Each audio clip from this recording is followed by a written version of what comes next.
I love all of our candidates for common good, all of the folks that we're working with, but then I have a few that I maybe loved a little bit more. And our guest today is one of them, Dr. Annie Andrews, who has started some new work, and so excited that we have Annie back on the podcast to talk about that. So Dr. Annie Andrews from South Carolina, welcome. It's great to see you. It's good to see you too. Thank you so much for having me. Hey, Annie, the other night I was watching MSNBC late at night on a weekend. It says something about me and what's going on. And actually I came in the room and it was on, and my wife was there and she said, "Wow, this person is really great. You should listen to her. She's talking about you on MSNBC." And I said, "Oh, that's," I got super excited about that. Took a picture, sent it to Rob and Dan, said, "Hey, this is really great that Annie's doing this project called Their Future, Our Vote." And you were great on MSNBC, and congratulations on this organization and the PAC that goes with it to make this work happen. So tell us about it. I saw one of your videos where you said this is the first time that a political PAC exists to benefit kids. And that was I thought that was very insightful. So tell us about the Their Future, Our Vote organization. Yeah. Thank you so much for the opportunity to be here and talk about that. I'm glad you saw me on MSNBC. For me, running for Congress was never about Annie Andrews being in Congress. It was about giving kids a voice in Washington, D.C. And at the time, running for Congress against Nancy Mace seemed like the best path to do that. So that's why I ran. But unfortunately, I was unsuccessful on the campaign front. And on election night, I knew that my fight wasn't over because kids still didn't have a voice in Washington, D.C. So I very quickly pivoted to Their Future, Our Vote. And, the story behind it is that as a pediatrician and a mom of 3 kids, I was shocked to learn that kids really don't have any political power in Washington, D.C. And, the cynic will say that's because they don't have money and they can't vote. So why would we invest our time and energy trying to give them a voice in D.C.? But that's not good enough for me as a parent and a pediatrician. I know we can do better. And I know so many people across this country believe that our children deserve a voice in Washington. But the only way to make that happen is to show up and bring that political muscle, which sadly in this day and age really means bringing money to support candidates. So we knew if we were going to do this, not only did we want to be loud and proud with our child advocacy, but we knew we needed to raise political money to support candidates, to really force the issue, to force them to put children front and center during their policy discussions, during their campaigns. And that's how we move the needle. So that's what we're doing. So it's really great. And for some people, when they hear political PAC, they've been told their whole life that's a bad thing, right? We were sort of joking before we came on, and I said, a political PAC for kids is like the candy cigarette of politics, right? It's trying to get kids loaded up to a lot of people, right? They think, because they hear this, we'll get big money out of politics. We don't want lobbyists. We don't want PACs. Like, that is a part of the narrative that people say all the time, that's the problem. The problem are lobbyists, and I was lobbying in DC 2 weeks ago, or the problem is our PACs, and we're not going to take PAC money. So I would imagine there's some explaining that you need to do when you say, no, I'm starting a PAC and an organization to do work, and then a PAC to deliver money to candidates, that's a good thing and not the problem. Can you just talk about that for people for whom they don't keep up with all the ins and outs of how money moves through politics, and what makes a good PAC and a troublesome PAC, or how you think about all that? That's a really important question. So I'm glad you asked that. And, before my campaign, I was total political outsider. And that's my response. That would have been my response to the term PAC. Like, aren't PACs bad? Isn't that the problem? Aren't PACs the problem? The problem are our current campaign finance laws, but they are our current campaign finance laws. So we have to play by those rules. And if we don't, we're just ceding victory to the other side. As a candidate, I took a no corporate PAC money pledge. And that's what, in my opinion, the majority, or in my view, the majority of Democratic candidates do. So there are, these are my words, there are big bad corporate PACs out there that, are standing in the way of action on climate change, standing in the way of action on gun violence, standing in the way of action of preserving our voting rights. But then there are a lot of PACs out there that are trying to do good. So we're playing by their rules. We know that their rules mean we have to show up in DC with money. So to do that, we have to raise money talking about the issues that matter to us. So there's fantastic PACs for climate change, for women's reproductive freedom, but there was never a PAC for kids. And that's exactly what we are. So we have to do the advocacy piece, the policy piece. There's already great organizations that are doing a lot of that, like the American Academy of Pediatrics and First Focus. But where we're going to step in and supplement and complement that work is with that political money. And there is nothing glamorous about raising political money. There's a reason no one has done it before. It is tedious, it is hard, but I am so committed to doing this because if anyone deserves a seat at the table in Washington, D.C., it's our kids. Yeah. So, Annie, you mentioned that there's really kind of two things that you're going to be focused on. One is advocacy for issues related to kids and their future, and then the second is the political work. Could you dive into those a little bit, with a little bit more specificity? Give us a sense of like what does that advocating work look like? What are the issues that you're talking about? How does that, what does that look like? And I'm thinking in particular of, I think a picture I saw, I don't know, on Instagram or Twitter or somewhere, of you in Washington, D.C. meeting with your congresswoman who you had just ran a congressional race against, which, takes a certain kind of boldness all its own. So could you tell us about what that advocacy work looks like? Yeah. So, I would say essentially every issue that's discussed in Washington, D.C., and we're really focused at the federal level as we start as a new organization. So every issue that's discussed in Washington, D.C. is a children's issue, and you can boil it down to which side is good for kids and which side is not. But we knew we needed to have some focus.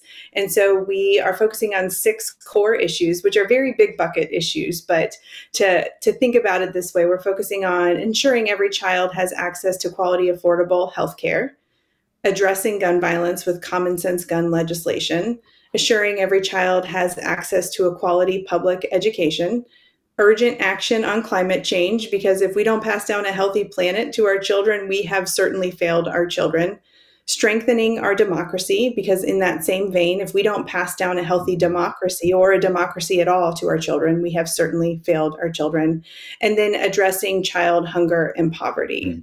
So our goal is to get the average voter, specifically voters like me, women with children, school-age children, but every voter to understand that there is a direct link between their children's well-being and their vote and what's happening in Washington, D.C. So that when a voter walks into the voting booth on election day and they want to vote in a way that is in the best interest of their children, we will have made it really clear to them what that means. So that is our goal. We need to be incredibly public-facing. We need to have strong, consistent, persistent messaging so that voters understand if they care about their kids and they care about these 6 core issues, they need to look at candidates who are on this side of those issues. So we'll communicate to voters, via paid and earned media with the social media campaigns. We're going to do candidate report cards.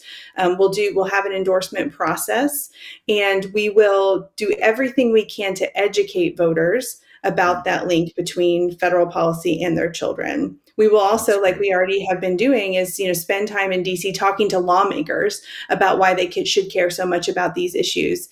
And I have to say, as a former candidate, I believe it is politically savvy and beneficial to lead with children. Who doesn't want to feel like what they're doing is good for kids? Like it's kind of a no-brainer. Yeah. Well, my neighbor across the street, John, doesn't think kids are good. He yells at them in the street. So you're right. Other than that guy, I'm about to start a puppies pack. Just to compete with you for the heartstrings. And he tells, what was it like meeting your going and visiting your congresswoman after having challenged her in an election?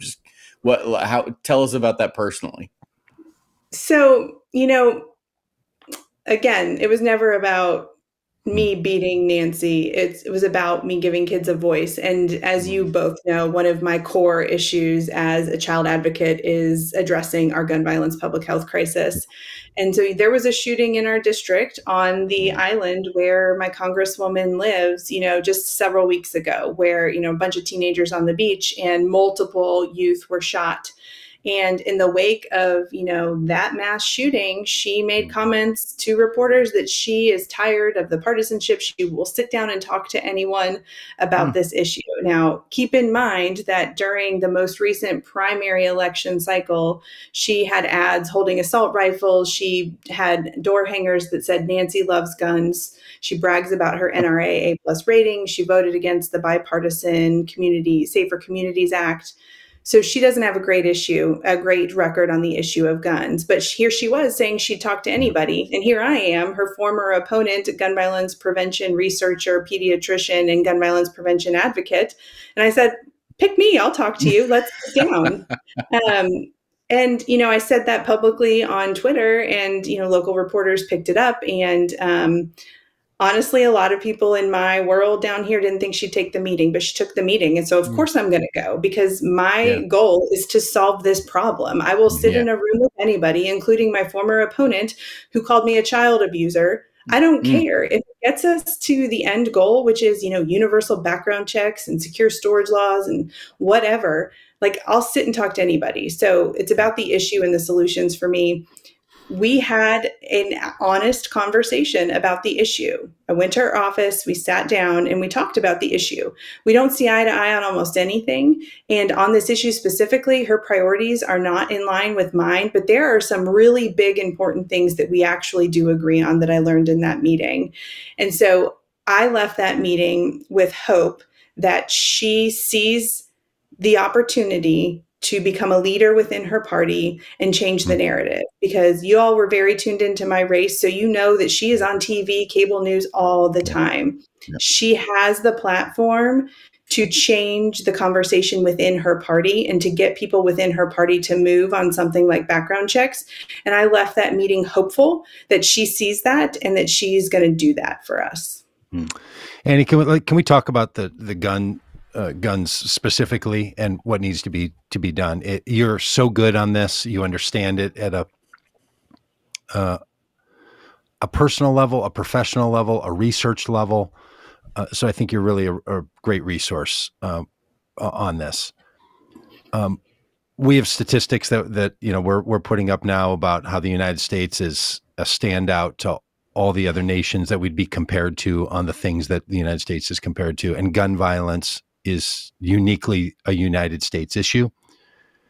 But it's also because there's just so many guns in the United States and a culture of guns in the United States. A movement. I'm very familiar with the NRA. I've been to their convention. I've walked on the floor. I get their magazine because I want to pay attention to what they're saying and messaging. Got kicked out of their prayer breakfast. Yeah, got escorted and kicked out of the prayer breakfast when we asked them to pray for the victims of a mass murder in Texas the week before. So, we're up on it. Can you just look? I know the typical talking points, right? Let's have background checks. Let's make sure that we put trigger locks on things. Those seem to be issues that solve some of the problems in gun violence, of which there are criminals doing criminal things, and we don't want criminals to buy guns. A child accidentally getting their hands on a gun. But it feels like the thing most of us are terrified by is someone legally walking into a place with no criminal history, buying a gun, an AR-15 style weapon, and then using that weapon and now we can name every part of civil society, from congressional baseball games to country music festivals, schools, temples, synagogues, churches, personal homes, shopping malls, just go on and on and on. It feels like what the country wants to say is we can't have these weapons anymore. Okay, that's a lot. Where are you on all that? Because I feel like if we can get background checks and trigger locking devices and stuff, and still have the primary problem that scares most people is that innocent people are going to be shot and killed by other people who currently have the right to buy a weapon that's designed as an assault rifle. Is there? So what are you thinking about all that? I think we have to think of it like we think of other public health problems, and that there's not going to be any one solution. We have to have a comprehensive, multi-layered public health approach that involves laws. It also involves, doctors speaking up and talking to our patients about these things. So I'm with you. You think about what a background check system would do, and it won't prevent a lot of these, mass shootings from happening, but it will prevent some, because when they walk in to buy their gun, they will have to have a background check. And whether they have serious mental health problems in their history or a criminal record or whatever, they will be prevented from buying that gun. Waiting periods are helpful, because some of these impulses are very impulsive, and the impulse to create this chaos through a mass shooting can pass in some time. So we need universal background checks first and foremost, because over 50% of the gun sales in this country occur without a background check. And that will prevent a lot of the multitude of types of shootings we have in this country, which are, suicides, homicides, mass shootings, school shootings, et cetera. We need that first and foremost. That is my legislative priority. But I agree with you. The more we see assault weapons used in these mass shootings, those assault weapons were designed to kill a lot of people quickly. We have heard horrific details about what the victims at Uvalde looked like, and what the victims of this most recent shooting in Allen, Texas looked like. Children without faces. I mean, what is more horrific than that? So I believe that the national temperature about assault weapons is also changing, and there will be more and more legislative discussion about an assault weapons ban, because we are tired of living in terror. Like, we are all being psychologically traumatized every day we go to the grocery store and the movie theater and the mall, and drop our kids off at school. So I think we have to do so many things differently. The Bipartisan Safer Communities Act was the beginning of a tipping point, in my view.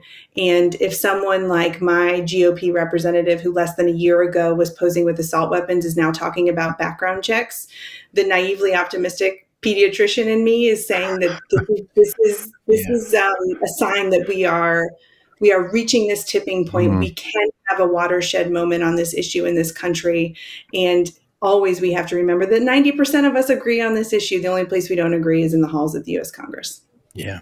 Yeah. I'm so glad to hear you say that, because I feel like throughout the presidential campaign of 2016 and then into the Trump presidency, I what I always say, this is the thing that's going to wake people up. No, this is the thing. It's the Access Hollywood tape, and then it's this, and then it's that, and like you just keep thinking like, okay, this is the thing that, and it just never happens. And I feel very similarly about these tragic situations that happen with gun violence, that it's just like, Sandy Hook will be the thing, this will be the thing. And what gives you that optimism that we're reaching a tipping point that will move us in the right direction, as opposed to we are just on a inevitable, downward spiral to a hellscape society that none of us are going to want to live in? I mean, several really objective things give me the optimism. And one is the 14 Republican senators who voted for that bill. Lindsey Graham voted for a gun safety bill. That would have been unheard of in 2010. Another objective fact is that when the Sandy Hook shooting occurred, there was absolutely no counterpoint to the NRA in our political landscape. And since then, because of organizations like Moms Demand Action and others, we have an army of grassroots volunteers all across this country who will drop everything to show up at their state capitals, their city council meetings, or show up in Washington, D.C. and use their voices to fight for change.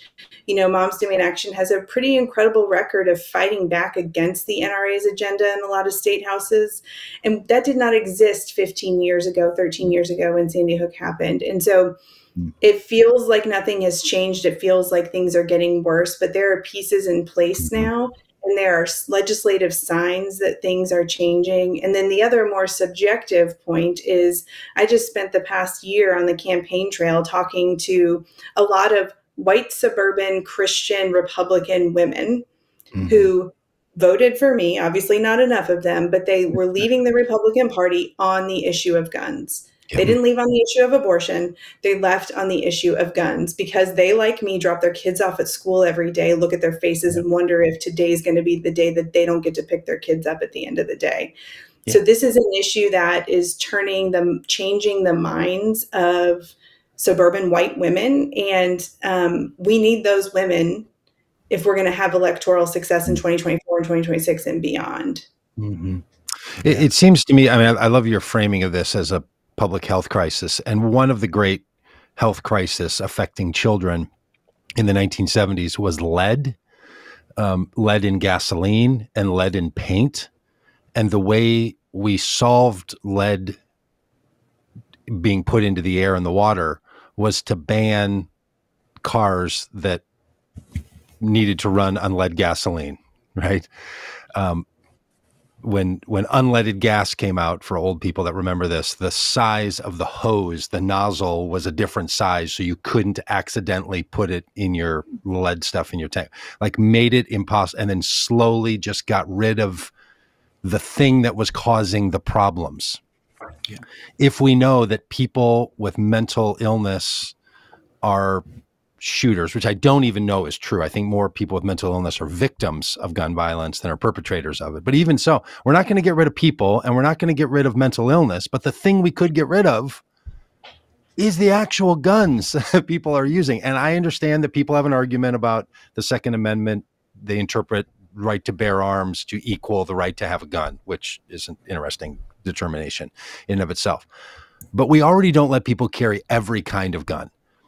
Doesn't it feel like an assault rifle ban or whatever phrasing technically we put on it, because assault rifle is a term of art. It's not a technical term, right? But a rapid fire magazine delivery system kind of thing. Is there any shot of that? Because again, back in the 70s and through the 90s, it was handguns that people were worried about because they were small and easy to conceal and so on. And now we're at a point where it's the opposite of a handgun. It's a rifle that you can buy at a Dick's Sporting Goods store near my house. You know, you can pick up a kayak, a ping pong paddle, and an AR-15 style assault rifle. It's just madness to me. Is there a chance that that weapon can be again set aside as it was in the 90s? Is there anything happening? Those of us who don't want just simply not previously convicted peoples to be able to buy an AR-15 style weapon, but that no one can buy an AR-15 style weapon. Do you feel any hope in that little piece of the solution to all of this? I really do. Because I think that the national mood is changing and more people are real, and the NRA is weaker than it ever has been. So it's really not the NRA anymore. It's the extremists in the Republican Party that are more worried about a primary opponent than winning the general election, and thus they can't cede any ground on guns. But yes, I am optimistic that we will continue to hear more and more lawmakers talking about an assault weapons ban. And I think it's important to recognize that that is not in contradiction to the Second Amendment. Like you said, there are already limits on the kinds of weapons. You cannot walk down the street with a bazooka or drive a tank down the street. So we can put limits in place that do not contradict the Second Amendment. And the other really useful piece of data is that we had an assault weapons ban in this country before, and the frequency and incidence of mass violence went down. So we have the most objective data possible that this can and will work if we have the political will and lawmakers with the moral courage to do it. So honestly, if you had asked me 2 years ago if I thought there was like a national appetite for an assault weapons ban, I would have said no. But I have seen the dialogue change. And I have also seen, the media cycle after the most recent mass shooting events at the Covenant School in Nashville, at the bank in Louisville, and now in Allen, Texas. Like, the media cycle is lasting longer than it used to, because we are not dumb, we are traumatized, and people are waking up. And I think that the conversation will continue to move forward. And I continue to be optimistic that there is a political path forward for an assault weapons ban, in addition to background checks. Does their future, our vote, have an opinion about a candidate saying, I will support an assault rifle ban? Is that something you could do, will do, won't do? Where are you on making that a thing that a candidate needs to be clear about? That's a great question. And, when we developed our platform for candidates, which include the things I've already mentioned, the background checks, the secure storage laws, red flag laws, funding for gun violence prevention research, we did not include an assault weapons ban sort of in our paragraph about gun violence. But that's not to say we won't add it. I would certainly be eager to support a candidate who has the moral courage and the political courage to say that, even if they don't think it's, electorally the most beneficial to say, because that's when we all lose, when politicians do everything based on polling, but not based on what they know to be right and true. So that is something I could see their future starting to talk to candidates more about. We have this meme that we put out on Instagram that's somebody else put up. So I think it's true. I think our social media person checked it, but I think it's kind of interesting. It says, just a reminder that the country of Japan has mentally ill people, video games, pornography, only 1.5% of the population being Christian, trans people, violent movies, all the things, and 0 school shootings in Japan, and 125 million people. So there are comparable places to what's happening in the United States, and all the other conditions are right. It seems that not only is it actually the weapons, but a culture of guns that seems to be particularly American. For whatever, from the Westerns to, honestly, I try to go buy for our grandkids some water squirting things for summer, to squirt water at each other. You try to go to a Target and buy one that's not fashioned as a gun. It's just unbelievably difficult, right? There's something about it. We try to tell them, I don't know, it's a Star Wars laser thing, because, they're playing with one. So we have a culture of this gun deal that feels like we blame it on the Second Amendment, but all of a sudden people who don't know anything about any amendments are, very bullish on the Second Amendment, like, well, what's the Fifth, That's the one where you don't have to admit that you're guilty. Do you know the Sixth? Nope. So we're not amendment people. This isn't a culture of which we're like, really having parliamentary arguments. It just supports a gun culture. And I've said this to my gun advocate friends, like, there's no gun culture in America. And I'm like, they're even pushing against the idea that there's gun culture. I think there is. Do you think that's a shift that actually has to happen? Like, that we need to sort of, because this has happened on some other public health issues. You sort of think about, I don't know, smoking and polluting and just some things, that I don't have a long list, how we've gotten better, but do we have to get after this? And I'm not talking, I'm separate from hunting. Like, I'm not really even thinking about hunters, really. But the gun culture thing, what is there something that can be done about that? Or do you think that's something that the other parts of our system that aren't political can be working on? Or what are your thoughts around all that? Yes, absolutely. The gun culture is one of the drivers. It's our weak gun laws, the number of guns in this country, and the gun culture. And the gun culture is not just something that like organically happened. Like this was a deliberate strategy of the marketing people in the gun industry to start to market guns. You know, all these ads that we see with assault rifles and like you've been reissued your man card or whatever. You know, the guns are being marketed to vulnerable individuals who feel their masculinity is being threatened, or they feel threatened by, you know, others in our country. And, you know, so the gun industry really just to make more profit is trying to take advantage of this by like perpetuating this gun culture in our country. So this was an incredibly deliberate marketing scheme that has taken over. But I think what we have to remember is that, you know, this gun culture represents just a tiny fraction minority of this country. Even a minority of gun owners in this country do not buy in to this, you know, assault weapons posing in front of Christmas trees crap. Like they're responsible gun owners. We're just made to think that all gun owners think that way about guns, but that is marketing. That is a successful marketing strategy that we just have to persistently push back against.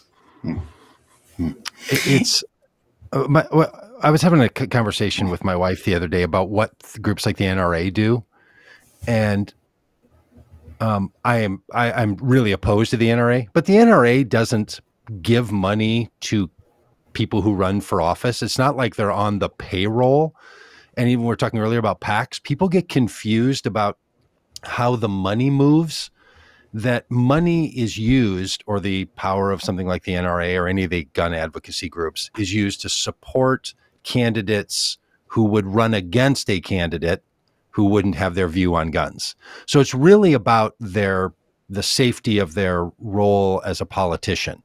Like candidates are not thinking, hey, I get paid $30,000 a year from the gun lobby, I have to vote for gun. Like, people really do believe that, though. Like they don't maybe intellectually believe it, but emotionally they think they're on the dole. And we even anti-money in government people talk like that, right? Like they're on the payroll. Like, so if that's not how it works, the person doesn't particularly benefit outside of they're going to be reelected or get elected the first time. They don't want political opposition.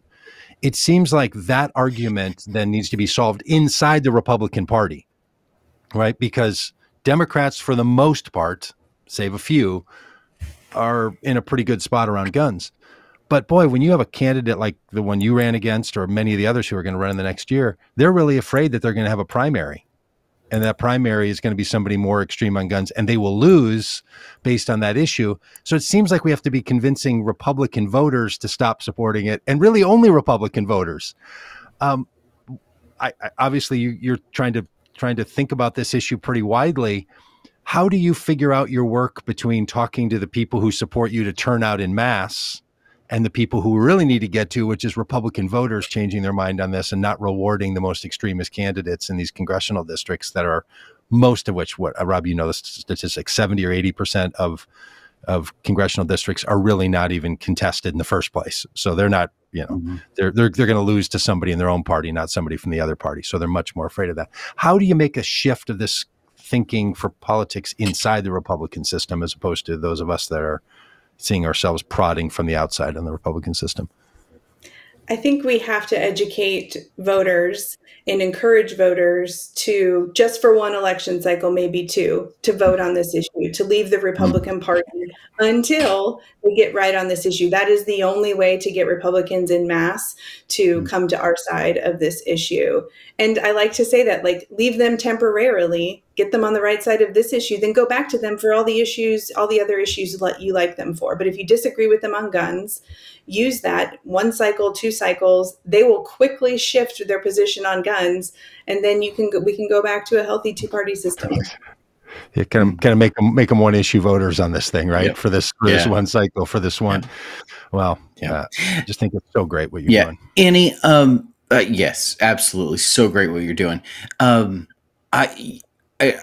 watched my wife and I watched the TV show Alone, where, you know, someone is a group of people are dropped off in the middle of nowhere and they have to live all by themselves, and whoever lasts the longest wins some money. And it's an interesting show. But one of the things that happens near the end is when people begin to leave the show, they do this interesting time lapse thing where like whatever shelter they had built for themselves gets torn down, and it they show the time lapse of it disappearing, and then there's it looks like they were never there.